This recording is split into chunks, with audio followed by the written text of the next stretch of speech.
Alright, Shalom. Kahalayam La Yahweh Bahashim Yahweh Shai Bahashim Kodash, which is the Paleo Hebrew, the Lashon Kodash, the Holy Tongue, the one true name of the Heavenly Father being Yahweh, and that of the Messiah, whom the world ignorantly calls Jesus, being Yahweh Shai. Those are the only names given among man whereby you must be saved, point blank, period, man, according to the book of Acts 4 and 12, which clearly reads there's no other name given among man whereby you must be saved. In fact, the scriptures say that whoever calls upon the name of the Lord shall be saved. Right? The world ignorantly lies in telling you that the Heavenly Father has many names, but they're ignorant in the fact that the Lord has many titles, man. All right, King of Kings, Lord of Lords, right? The Heavenly Father would have the Ancient of Days, right? There's many titles for Yahweh Bahashim Yahweh Shai. Bahashim meaning in the name, all right? But the elect will have the names, man, all right, as they are of most importance. In fact, most of you Hebrew Israelites have Hebrew names, man, but you disregard the Heavenly Father's Hebrew name. That'd be taking the Lord's name in vain. But anyway, that's enough on that, man. Just to prove the relevance and the power, all right, and why we open up all videos by giving all praises, honor, and glory unto Yahweh Bahashim Yahweh Shai. Double honors unto the elders and the apostles at GMS Great Millstone, as it is written, you are commanded to do so, right? And peace, love, blessing, salutations unto all those of you hopeful, faithful, potential members of the elect out there doing the best to make the calling of your election sure. We're able to receive these things that are needful for our salvation, man. All right, looking through all the bull crap, man, all the mess out here. All right, taking in the meat and spitting out the bone after we've been lied to, right? What do Yahweh Shai say? We have to be reborn again, man. We have to be reborn again. Meaning what? Everything that you knew, right? You ain't gonna know no more, man. Right? That's why pursuing in Romans the 6th chapter, what does it tell you? That the old man is dead. That old man that you once was is gone, man. Dead. You see? He died when you received this knowledge. When you took on a spiritual crucifixion, man. All right, that's what that chapter is going into. All right, but that's not what this lesson is going to be on exactly. Right? But I'm just saying that to feed into this lesson and the fact that, right, we've been lied to, man. You see, and so naturally what the people want is they want their ears to be tickled. They want to hear the good things, man. They want to hear the positives with no negatives, man. All right? When we know that the scriptures come into balance, man. Right? We got to take in the sweet and the bitter. Right? We got to take in the good with the bad. You see? And there's many scriptures on that as well. All right, but we're gonna go ahead and start here actually in 2 Timothy, the 4th chapter and the 3rd verse. And I want to get, I'll read the first one from the King James, because I know, you know, that's what we deal with, right, for the most part. All right, as it's the first English translation. All right, especially when you get to 1611, right? But it says, for the time will come when they will not endure sound doctrine, right? Like as I'm saying, man, they're going to want to hear the things that are pleasing. In fact, the doctrine has been changed, right? It's been changed. We've received plantation Christianity, right? Christianity upon being enslaved, upon genocide for the North American, all right? Well, really the northern tribes, the so-called Latino and Native American, man, all right? Told what? To worship this white Christ, or we're going to burn you and you're going to go to hell. Which, you know, generations at that time, of course they remembered all that, man. But generations down the road, they're going to forget, man. They're going to forget who they were. They're going to forget how they got to this point of worshiping white Christ. They're just going to do it because that's what they were told to do by their parents and those that love them, man. You see, because their parents got their ears tickled. And the reason I keep saying ears tickled, because, you know, we're going to go into, you know, into this word, all right, itchy ears, right? But continuing, it says, but according to their own desires, right? So the doctrine will be changed according to people's own desires. You have a Hebrew Israelite camp out there for everybody, man. Hebrew Israelite, if you like women, there's a Hebrew Israelite camp out there for you. That got all kind of women, right? I saw a video IUIC auctioning off wives. Just wild stuff out there, man. Again, hey, we are invested in this for salvation, man. Right? In fact, because I said that, let's go ahead and grab a quick precept, man. This is pursuant to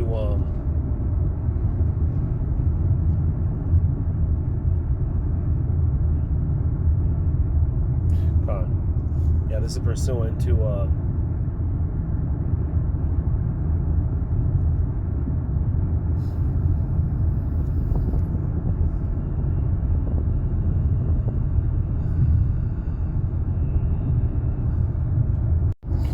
that's what it was. Lucky, man. Lost my train of thought for a second.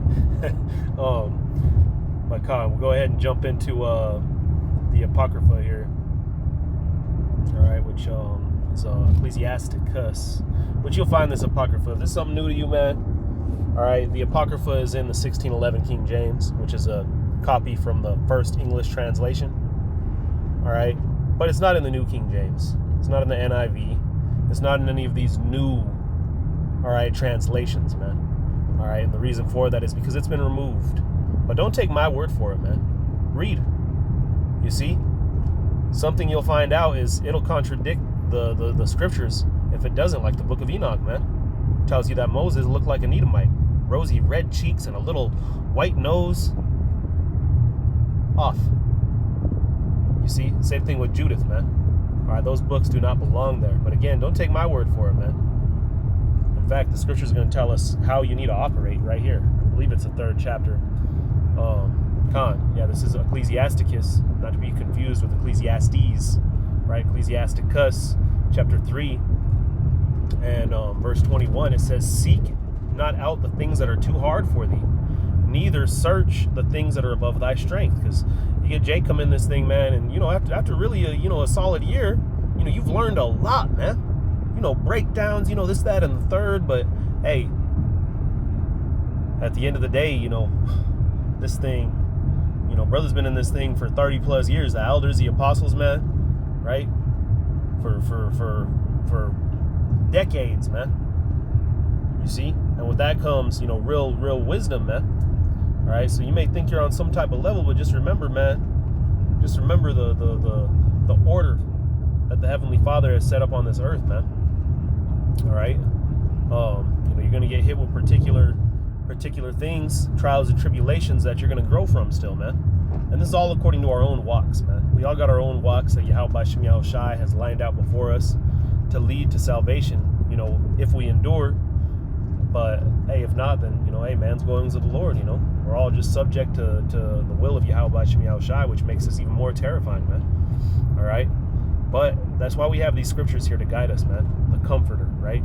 The Spirit to guide us through these scriptures, give us that understanding, right? But anyway, going on, it says, "For it is not needful for thee." Let me back it up. Verse 22, running from the top, it says, "But what is commanded thee," you see that, man? "What is commanded thee, think thereupon with reverence." So hey, we got 100% truth in salvation. That's why we say that, man. We have the truth of what is needed for salvation. All that extra stuff, man, that extra auctioning off, what the hell? Hey, we ain't worried about that, man. We trying to get to the kingdom, you see? So we are worried about what is needful for salvation. But again, if you're an Israelite that likes to, I don't know, ride mountain bikes, man, there's probably a camp out there that is involved in that, man. Right? Every type of, you got so many Israelite groups, man, which is why you need to really pay attention to who it is you listen to, man, to who it is that you fact check everything, man. Even the things that I be saying, man. All right, the scriptures, let the scriptures guide you, man. Pray, allow the Most High to put the Spirit upon you to allow you to filter out the crap, man. All right, because I said that I'm gonna grab another precept after this before we get back into the other one. In fact, I might have to make a part 2 because I'm gonna take a quick break here in a second. But anyway, going on, it says, yeah, we gotta, how it is in Babylon, man. We gotta work, and we gotta, but hey, at the end of the day, man, we gotta, try to stay in the Spirit throughout our days, and that's why, brothers strive for a video a day, man. Right? That's why we do that, because, it allows us to be in the Spirit throughout our day, right? And create something beautiful, man. Pushing this work, putting our hands to the plow. But nonetheless, not to get off the topic, man. Continuing on, verse 22. I'm going to run it back again. But what is commanded thee, think thereupon with reverence. For it is needful for thee to see with thine eyes the things that are in secret. You see that, man? It is not needful for you. And yes, it's not needful. It is not needful for you to see the things that are in secret, man. The Most High has given us what we need for salvation. Maybe in the kingdom we'll learn more, right? Well, actually, I truly believe that 100% that we'll learn more, man. You see, we're going to be on a whole another level. But right now, we have what's needful for salvation. We don't need to be, everybody wants to be the next top Israelite with the deep breakdowns, man. Hey, just concentrate on what you've been given, man. If you don't understand something, pray about it, fast about it, man. Be patient. You see, you ain't going to get everything right away. All right? Be patient, man. This truth is about patience. Verse 23, it says, be not curious in unnecessary matters. Leave the unnecessary matters alone, man. Because they're going to end up getting you bugged the hell out. Just wait and be patient. Allow that foundation to be built for you to then get into, you know, the interesting things. You want to read the book of Enoch? Build a foundation first, man. How are you going to read a whole new book when you haven't even built a foundation on the actual book that you know for a fact should belong in is part of the scriptures, man? Going on, it says, for more things are showed unto thee than men understand. Right, but more things have been showed unto us than the average man could even begin to comprehend, man. So, hey, just be happy with that, man. Be patient. Well, yeah, you'll get more, you know, more than likely. Verse 24, it says, for many are deceived by their own vain opinion, and evil suspicion have overthrown their judgment. Right, so, you know, you're gonna let your curiosity lead you to being a damn bug out, man. That's how a lot of these bug outs start, and that's why you end up seeing them. I like to compare them to blenders, man. They took everything out the kitchen, threw it in a blender, and then tried to eat it. And next thing you know, you created a disgusting concoction, man. That's what you become. It just doesn't go together, man. You see? And it's clear as day to somebody who's built that foundation. But because I keep mentioning that foundation and what have you, this is 1 Corinthians chapter 3 and verse 5. It says, who then is Paul and who is Apollos? But ministers by whom ye believed, even as the Lord gave to every man. So then you have, you know, you have Israelites that, you know, it's turned into a thing of man. Just like you had in ancient times, man. Oh, I'm of Paul. I'm of Apollos. Hey, bro, we serve the same power, man. What really matters, it ain't what you call yourself or who you follow, right? Because at the end of the day, you know, if we preach the same doctrine, man, hey, then we're of the same stead, right? That's why the elders and apostles call, you know, some of these camps offshoot camps, which is relating to, right? It's the same thing, man, just under a different banner. Ain't nowhere in the Bible it says you gotta be part of GMS to be saved, man. But it is very clear that you have to have the proper doctrine, which is the census of this lesson, man. Going on, it says,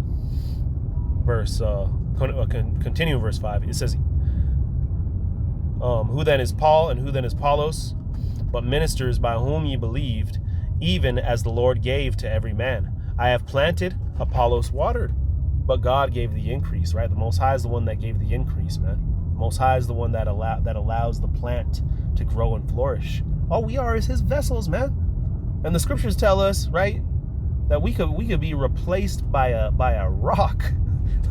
We are replaceable, man. Don't think you're irreplaceable.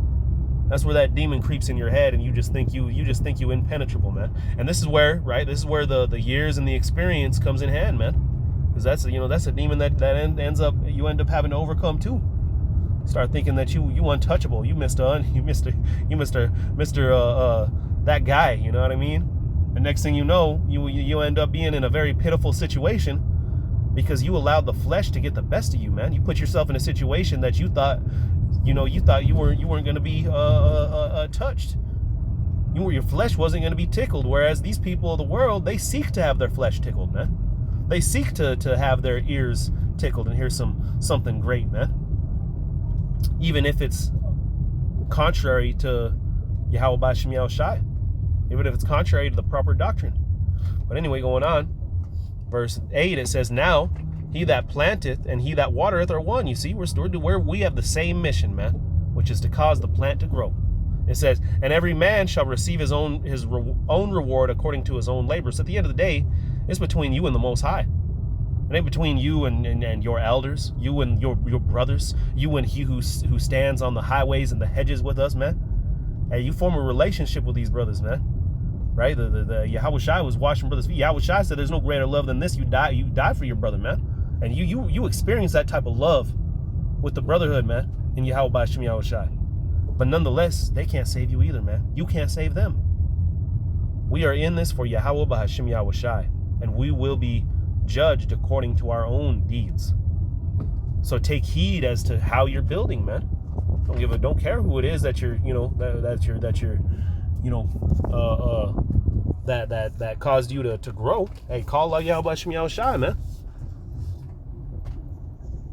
But again, the point being, take heed into what you're building, man. You don't want to be caught building the wrong stuff, man. All right, Salakia. Yeah, I gotta get back to work here in a second, man. But I'm gonna finish up, what I got in this chapter here, and then we'll do a part 2 where we're actually getting into the lesson, man. But hey, it's all through the spirit and power of Yahweh B'Shem Yahweh Shai. 1 Corinthians chapter 3, going back to where we left off. Where were we, man? Verse 7. So then neither is he that planteth anything, neither he that watereth, but God that gave the increase. Now he that planteth and he that watereth are one, and every man shall receive his own reward according to his own labor. For we are laborers together with God. Ye are God's husbandry, ye are God's building, right? So now it's went from comparing us to a plant, which you have many scriptures that compare us to a plant, which now you have many scriptures, and you also have many scriptures that compare us to a building, but now it's going into that analogy, man. Right? So keep an eye on that, because that's going to feed into verse 10. It says, according to the grace of God, which is given unto me, a wise master builder, I have laid the foundation, and another buildeth thereon. But let every man take heed how he build thereon. So Paul laid the foundation, man. Why was that? Because this ministry went to all you Israelites who have been scattered away, aka the mystery of the Gentiles, right? What did they tell you? How Shai is he going to go teach the Israelites that are scattered among the Greeks? You see?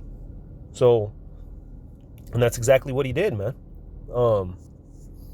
Right? So that foundation was laid, allowing this building to be built. All us Israelites to come and through the blood of Yahweh Shai have been forgiven. And now we're all building upon this building. But what does it say? Take heed how you build upon it, man. Verse 11, it says, in other words, take heed to the doctrine. Make sure you're on point. It says, for other foundation can no man lay than that which is laid, which is Yahweh Shai HaMashiach. Yahweh Shai is the doctrine, the beginning of the doctrine, man, the foundation of this doctrine. Without Yahweh Shai, you building a whole nother temple, man. And that thing will come down, which is, going to feed in the lesson as well. All right, untempt mortar, man. Remember that for part 2. Verse 12, it says, now, if any man build upon this foundation gold, silver, precious stones, wood, hay, stubble, every man's work shall be made known, for the day shall declare it, because it shall be revealed by fire, and the fire shall try every man's work what sort it is. So, hey, that day is coming, being what? That day of fire, man, Jacob's trouble. And, we get hit with the fire here and there until that day, but ultimately, man, the ultimate day is coming, being Jacob's trouble, and that's going to separate the boys from the men, so to speak, man. That's going to show you who got it and who don't. That's going to show you who had the proper doctrine and who did not, who was out there, doing some weird, wild stuff that doesn't have to do with salvation, and who was really concentrating on salvation, man. So with that said, I'm going to go ahead and stop it there. Like I said, Lord willing, I'll make a part 2 here in a little bit, man. I got to get back to work, got to get back to the grind, man. You know how it goes. Call Allah Yahweh B'Shem Yahweh Shai, B'Shem Rakak Dash, double honors into the elders and the apostles at GMS Great Millstone, sincere peace, love, blessing, salutations, and to all those of you hopeful, faithful, potential members of the elect out there doing the best to make the calling of your election sure. Shalom, wa abba.